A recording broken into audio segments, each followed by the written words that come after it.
Nak bekerja hutang pun tak boleh. Boleh tak ustaz jadi presiden? Anak dah kahwin dah, tak boleh. Patutnya dah kahwin dah, dia kena lagi power. Sebab dalam marhalah dakwah, fardul muslim, baitul muslim. Bila kahwin, bila seorang ni, satu enjin. Bila dia kahwin, 2 enjin. Kalau ada motor yang besar tu 2 enjin, dia power lagi tak? Lepas tu gerak laju lagi, dia presiden jadi ni kalau kahwin. Sebab nak bantu perjuangan. Tapi kalau sekadar nak lepas zina, kahwin lah, lepas tu rehat, memang lepas zina. Nah, ni tengok niat kita balik. Kerana kenapa apa kita kahwin, kalau sekadar nak lepas zina tu, settle lah, tak payah bekerja pun tak apa. Tapi kalau yang kedua, nak bantu perjuangan, maka dia bersama-sama kita dalam perjuangan. Bukan kita seorang berjuang, tapi dia bersama-sama. Adakah bila, contoh, orang kata nak, adakah bila ada presiden, perlu isteri jadi raisah? Tak perlu. Maksudnya dia membantu kita dalam menyenangkan urusan perjuangan.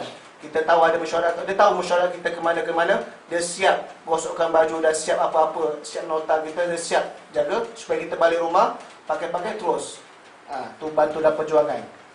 Tapi kalau tak bantu nak zina, balik rumah tak nak keluar dah. Tu maksudnya tak bantu sangatlah tu, bantu untuk menghilangkan kita daripada buat zina ya. Jadi tu kena ingat balik kalau nak kahwin tu. Dan benda inilah yang disebutkan oleh Nabi SAW. Pilihlah perempuan itu dari sudut agama dia. Tu kaum mar'ah di arba'in ataupun apa dah. Atau kama qala Rasulullah, ada sebutnya kita ingat, perempuan itu dinikahi dengan 4 perkara. Yang pertama, orang yang pilih perempuan ni sebab apa? Kerana sebab harta dia. Itu selalunya orang pilih sebab harta. Yang kedua kerana kecantikan dia. Yang ketiga kerana nisab dia, keturunan dia. Oh, anak raja, anak ini, anak artis ke apa. Yang keempat barulah agama. Dan agama ini bukan maksudnya agama Islam. Beragama. Dia boleh menjaga agama kita. Dan dia boleh memastikan agama yang kita bawa tadi akan sentiasa utuh dan kuat. Maksudnya, kalau kita buat salah, isteri tadi boleh tegur kita. Kalau kita tak buat sunat ke apa yang selalu kita buat sebelum hujang, maka isteri tadi boleh ingatkan balik. Dan kena ingat juga kalau kahwin ni, kalau sebelum kahwin, buat solat sunat tu, solat hajat tu, solat sunat sebagainya. Lepas kahwin, kita tahu perkara tersebut, maka perkahwinan kita tadi adalah perkahwinan yang takut-takut merosakkan kehidupan kita. Nah, kena ingat kalau kahwin tu. Kalau sebelum kahwin, Syabuddin baca sejuzuk sehari, pastikan lepas kahwin paling kurang sejuzuk ataupun sejuzuk 1 buku surat. Itu baru kata nama kahwin. Itu nama kahwin atas sebab untuk agama Islam. Okey, kita masuk sikit. Tadi poin-poin je boleh baca. Okey. Dalam muka surat yang ke-18, ataupun kita ambil yang muka surat ke-17. Tentang beberapa ayat Quran. Ya masyarakat syabab, wahai pemuda-pemuda, Nabi sebut pada suatu hari itu kepada para sahabat, man istata'a minkum alba'ah falyatazawwaj. Para siapa di kalangan kamu yang ada kemampuan alba'ah. Yang ba'ah ni maksudnya apa?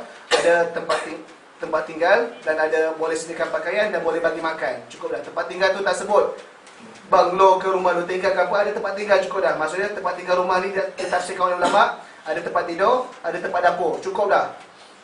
Maksudnya pasti cek rumah kecil-kecil kan. Maksudnya apa? Asal ada tempat tidur dan tempat dapur untuk bagi isteri kita hidup, itu sudah cukup. Dan makan dan pakaian. Falatazawwaj. Maksudnya kamu elok kamu kahwin. Kenapa? Fa innahu aghadul basar wa ahsanul farj. Karena bila kahwin tadi akan menundukkan pandangan kamu dan akan menjaga kemaluan kamu. Fa man lam yastati' fa alaihi bisawm fa innahu lahu wija. Barang siapa yang tak mampu, maka hendaklah dia berpuasa. Kerana bila puasa tadi akan memotong syahwat dia ke arah itu, akan menjaga sikit. Ini kena faham juga ni bila nak kahwin. Dia bila kita ni ngaji agama, nak kahwin ni panjang hujah kita kepada mak ayah. Oh, Nabi sebut man istata'a minkum alba'ah falyatazawwaj. Maka nak kahwin. Sampai marah mak ayah. Itu tak betul Kalau nak kahwin sampai marah mak ayah, sampai marah mak ayah masam dengan kita, itu tak betul. Tak kahwin sampai menyebabkan mak ayah kita murka kita, tu tak betul. Nabi sebut dah, bila mampu kahwin, kalau tak mampu puasa. Mak ayah tak kasih puasa dulu. Bila tak puasa pun tak rok dah, maksud wajib dah baru kita berhujah balik. Jangan sampai mak ayah kita murka dengan kita. Tu kadang-kadang apa mak ayah ni menyusahkan lah apalah apa. Mak ayah perempuan pula letak mahal sangat lah apa. Kalau mahal sangat sampai kita berunding pun tak dengar, memang kita layak kita tukar orang lain ataupun kita tak setuju, layak lah. Tapi kalau sampai huruf kat Malaysia 8,000, kalau Kedah berapa? Siapa Kedah? 10. Kedah 10,000. Selangor berapa? Tangan anda pun tak ingat apa-apa. Okey, faham berapa? Kena faham kena faham. Mak ayah, dia nak bagi anak dia seorang, anak perempuan itu amanah bagi dia. Bila amanah ni, segala benda yang mana dia tak jaga, dosa pada dia.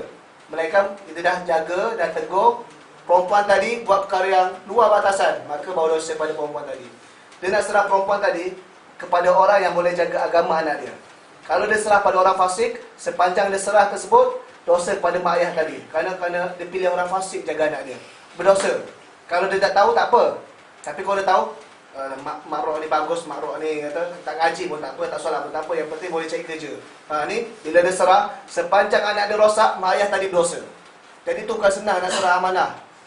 Jadi itu sebab tu kadang dia syadid sikit. Nak serah pun nak tengok kita datang ke tidak, cara kita ikhlas ataupun jujur ke tidak. Dia kena tengok. Jangan kita marah mak ayah perempuan tu, apalah pakcik ni, saya ni ngaji Azhar pun nak check juga.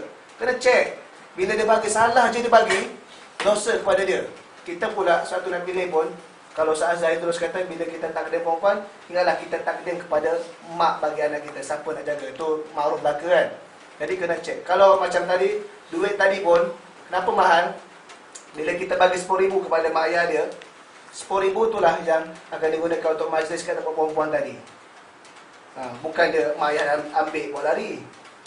Dia akan guna 5,000 untuk majlis kenduri kahwin, 5,000 lagi dia akan bagi pada anak dia.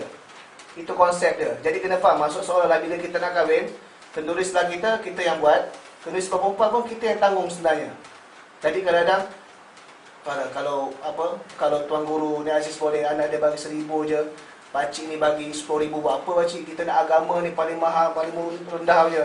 Yalah, kalau ada kemampuan peringkat perempuan tu tak apa, jangan marahkan dia pula, bincang. Dia kata, apalah ustazah ni, letak 15,000. Kalau uruf tempat dia 7,000, letak 15,000 tu, berhak kita marah sebab dia jauh sangat. Al-Ghulu sangat, Al-Ghulu. Tapi kalau 7,000 dia tak dapat 9,000 tu, kena lah. Sebab nak buat majlis kenduri kahwin. Sebab selalunya laki yang akan tanggung perempuan, sebab laki ni yang cari nafkah. Jadi kena faham, kahwin ni bukan mudah. Tapi kalau ada peluang kahwin, kahwin. Boleh? Nak kena faham ni, anak bawa dulu pihak, anak tak bagi tengah-tengah. Kadang-kadang orang ustaz ni yang tak kahwin, kalau ustaz tak kahwin, dia cara benda ni, dia akan hentam je perempuan. Perempuan ni mahal lah, perempuan ni, betul tak? Tapi kalau anda dapat anak tengah-tengah, kena anak menjiwai kedua-duanya. Jadi kena faham, nak kahwin ni bukan mudah. Lepas itu juga, man istata'a minkum al-ba'ah, satu anak kata, kadang-kadang berlaku kawan-kawan anak cerita apa, reality sampai mak ayah dia, sampai dia telefon, ayah dia terpaksa angkat, mak kamu pergi solat. Telefon pula, terpaksa angkat, mak kamu pergi pasar. Mesej pula, mak kamu tidak ada sekarang. Sampai macam tu, sebulan 2 bulan, tak bercakap dengan mak ayah dia. Sampai dia terpaksa kata, ayah, mak, saya sayang ayah, mak, saya bukan ni, inilah istikharah saya yang terbaik. Berlaku ni, kawan-kawan anak. Dan kadang-kadang tak bercakap dengan mak ayah sebulan 2 bulan. Kerana apa? Sebab nak kahwin. Jadi Nabi dah kata, kalau tak mampu, puasa dulu. Puasa dulu. Jangan sampai nak ke arah itu aja. Puasa dulu. Dia baca sekerak je. Dia tak je, tak baca sampai puasa. Tak puasa. Sampai ada orang kata, cara paling mudah nak kahwin ni, cakap, mak ayah nak kahwin. Tak kasih. Ambil pisau kerak kata. Tak boleh dia tu, jangan. Itu yang paling durjana anak celaka. Jadi kena faham. Jadi yang kedua pula, kenapa kena pilih perempuan yang solehah ni? Kerana dunia mata'un. Dunia ini adalah perhiasan. Wa khairu mata'a al-mar'ah as-solehah. Dan seluruh perhiasan adalah wanita yang solehah. Dan ambil ni, arba'u min sunanil mursalin, 4 daripada sunah-sunah para nabi ini. Al-henna, iaitu berinai. Wa ta'atur, pakai minyak wangi, berwangi-wangian. As-siwak, siwak ataupun gosok gigi. Wan nikah, dan perkahwinan. Perkahwinan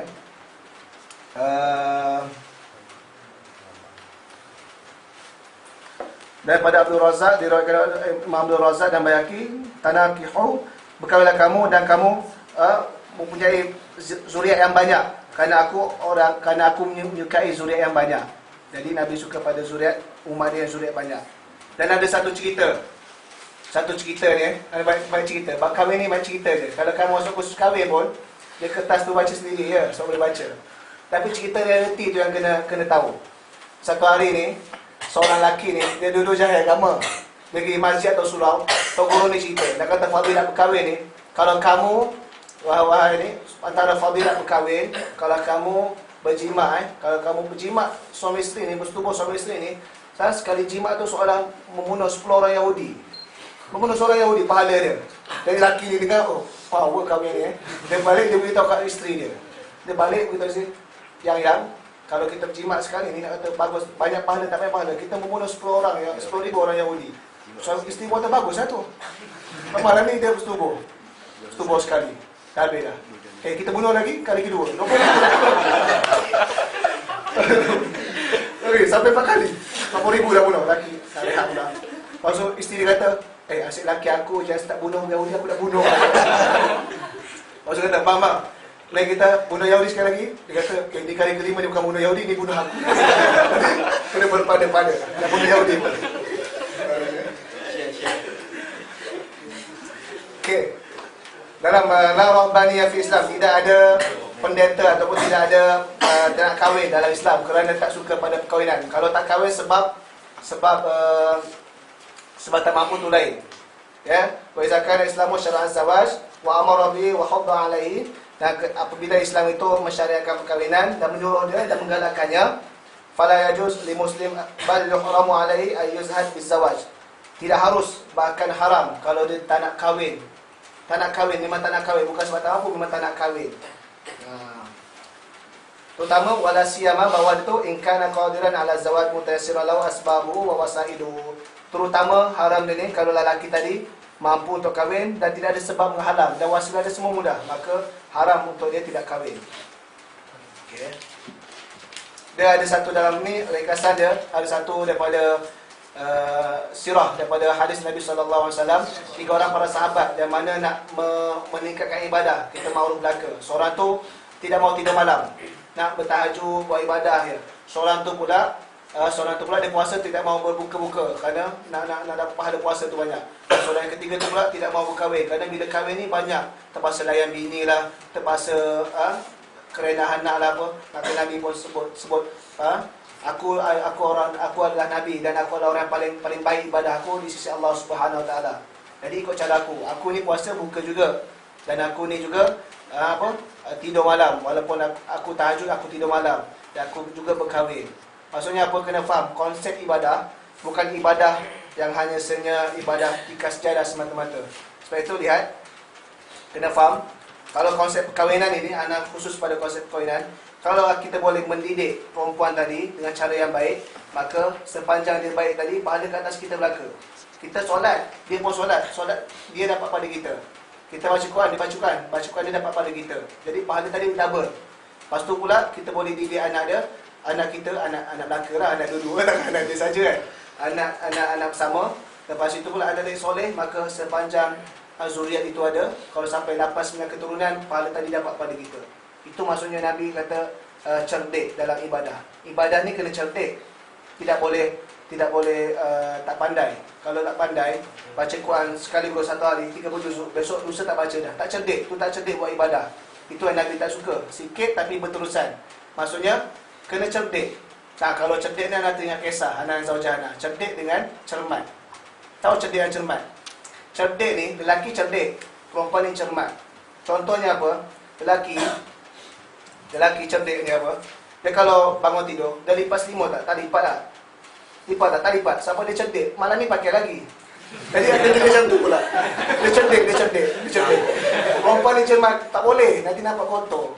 Nampak serabut. Kena lipat juga. Dia cermat. Tak apa kotor balik, sepah balik, lipat balik sebab dia cermat.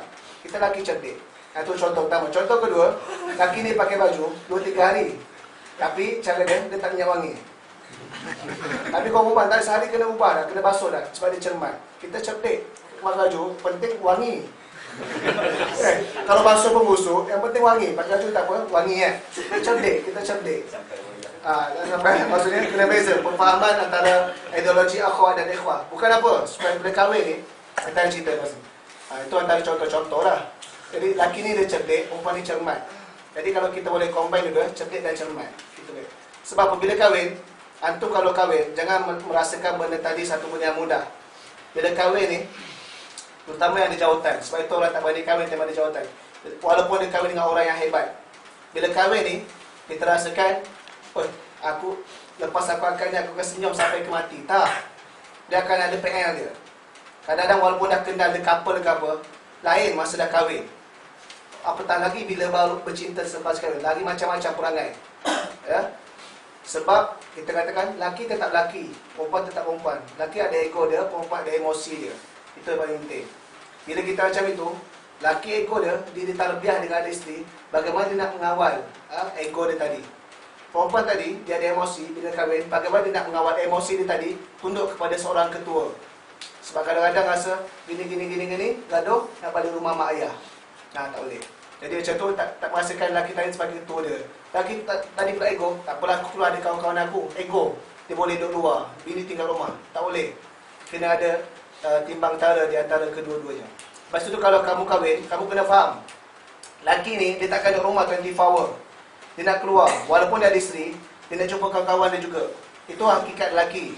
Memang tabiat lelaki. Perempuan ni pula, walaupun dah kahwin, ada suami, dia tetap nak bersama dengan mak ayah dia. Jadi kalau kita ego, kita hanya keluar je, kita tak merasakan nak bawa balik rumah bini, maka tak kena. Dia akan menimbulkan satu ketidakadilan ataupun satu rasa salah faham atau rasa tak puas hati di antara kedua-duanya. Bila perempuan pula, dia kena bagi laki dia keluar lah. Kalau dia tak bagi laki dia keluar, dia rasakan aku dah bagi layanan terbaik, perfect dah, 100%. Daripada pagi sampai ke malam, minyak wangi tak pernah pudar, bau tu je. Tak boleh, laki tetap nak keluar juga. Memang sifat laki, dia tak boleh rasa. Tak boleh, dia rasa kena keluar. Dia padang pasir berasa luas. Jadi dia kena keluar. Jadi benda tu kena faham. Kalau isteri kita nanti akan datang sampai kahwin, rasa nak balik mak ayah, kena bagi telefon mak ayah dia, kena bagi telefon. Jangan hadang langsung. Walaupun kita rasa tergugat, kita rasa apa ni tak rujuk kat aku bagi tahu pun tak percaya kat aku. Nak tanya mak ayah. Memang sifat perempuan. Sebab dia daripada kecil sampai ke besar, sampai umur 22 tahun, 25 tahun, tak pernah sosial. Dia dengan mak ayah dia je, kita ambil dia. Dia lain. Kena faham sifat jiwa perempuan. Kita pula lelaki, kalau perempuan dia kena beritahu dia, kita kena keluar. Satu lagi perempuan, dia kalau duduk rumah ni, dia boleh mengeksploitasi benda yang ada sekeliling dia. Kalau dengar perempuan bercerita, dia boleh cerita, lawan tu ni kat kedai, boleh dia sini. Dia boleh eksploitasi benda ada depan dia. Dalam rumah, satu dia duduk dalam rumah tak keluar pun tak apa. Sifat perempuan macam tu. Seminggu kata di sini, minggu depan kata di situ. Dia boleh. Sebab perempuan ni dia boleh hidup dalam keadaan yang sempit, dia boleh eksploitasi. Laki ni tak boleh. Sempit ni nak keluar sana pula, nak keluar sana. Sifat laki tu dia rasa luas. Sebab dia pemikiran dia lagi jauh ke hadapan. Tak adalah. Maksudnya dia tak boleh tersempit. Kita tak boleh eksploitasi. Laki ni tak boleh eksploitasi diri dia. Sebab itu laki kata, kalau tak gosok baju, kalau kedut, kata, isteri kata, kedut ni. Kedut kau tak boleh dekat, kau jauh tak nampak kedut. So nampak benda jauh. Kau jauh, tak nampak kedut. Perempuan ni, dia dekat dia akan perhati. Nah, itu. Saya beza. Kena faham antara lelaki perempuan. Anda bawa ni supaya antum faham antara, jangan nampak bila kahwin ni dah sayang, tak ada ni. Tak akan berlaku. Terutama kalau perempuan tak bermasuk sikit, supaya pesan untuk kahwin nampak tak mudah sangat. Kena pandai lelaki. Terutama perempuan bila mengandung 3 bulan pertama. Itu macam-macam. Emosi dia waktu itu, kalau kajian sains menunjukkan bahawasanya memang 360% terbalik. Kalau sebelum ini dia bagi kita keluar, tiba-tiba mengandung kalau 3 bulan ni, keluar sekejap pun menangis, itu biasa. Dia kata, abang tak sayang tu biasa. Ni berlaku pada Ustaz Mujahid Perak, berlaku pada Ustaz Nazrul, Anas ni dalam rasa ini. Memang gitu. Kita merasa, pelik aku jadi macam orang lain, aku kahwin macam orang lain. Muka yang jasad dia sama, perangai lain. Lepas tu, lepas 3 bulan tu, okey pula. Masuk bulan ke-7, ke-8, ke-9 dan sekarang zaujahnya 7,5. Dia pelik pula. Dia pelik. Kita kena sabar lah je. Dan so itu pula. Bila dah saling pula, sabar pula. Jadi lepas ini saya sampai kalau dah kahwin, saya nak kahwin, dan gandung. Kalau isteri gandung, dia tengok pula, nanti akan sampai satu masa kalau kita tak pandai iman kata, abang ni, tak bagi nafkah je, saya yang mengandung 9 bulan. Nah gitu. Dia kata sampai gitu maksudnya bahaya tu. Dia nampak ketidakadilan di antara hidup dalam semasa sepanjang dia berada itu. Itu penting. Boleh masuk balik Kita sama-sama cerita biar kita tahu pasal kahwin. Masuk kahwin ni untuk kita bantu dalam perjuangan. Cikang mata. Okey, tak apa. Okey, apa lagi yang boleh kita ambil? Kita ambil yang pada yang Robaniyah tu maksudnya sini Robaniyah ni dalam kesimpulannya kena kahwin. Dan Nabi sebut 5 5 perkara